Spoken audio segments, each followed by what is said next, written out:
அதிமுகவில் சசிகலாவும் தினகரனும் தான் அதிகாரம் படைத்தவர்கள் என நாஞ்சில் சம்பத் தெரிவித்துள்ளார். ஜெயக்குமாரோ அல்லது ஓபிஎஸ்ஓ கட்சியில் எந்த மாற்றத்தையும் செய்ய முடியாது என்றும் அவர் கூறியுள்ளார். அதிமுகவின் பொதுச் செயலாளர் சசிகலாதான். அவரால் நியமிக்கப்பட்டவர் துணை பொதுச் செயலாளர் தினகரன். இவர்கள்தான் கட்சியில் எந்த மாற்றத்தையும் கொண்டு வரும் அதிகாரம் படைத்தவர்கள் என்றார். இவர்களை தவிர அமைச்சர் ஜெயக்குமாரோ முன்னாள் முதல்வர் ஓ பன்னீர்செல்வமோ கட்சியில் எந்த மாற்றத்தையும் கொண்டு வர முடியாது என்றும் அவர் திட்டவட்டமாக கூறியுள்ளார். கழக தொண்டர்களால் முழு மனதுடன் ஏற்றுக்கொள்ளப்பட்ட தினகரனை தினமும் அதிமுக எம்எல்ஏக்கள் சந்தித்து வருகிறார்கள்.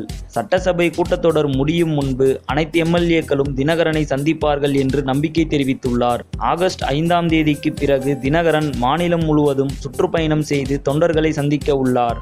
அந்த சம்பவம் வரலாற்று முக்கியத்துவம் வாய்ந்த பயணமாக இருக்கும். அரசியல் திருப்பு முனையை ஏற்படுத்தும் என்றும் அவர் கூறியுள்ளார். சினிமா மற்றும் அரசியல் செய்திகளை உடனுக்குடன் தெரிந்து கொள்ள subscribe to today cinema. Today cinema நேயர்களுக்கு நன்றி, வணக்கம். Please subscribe to today cinema.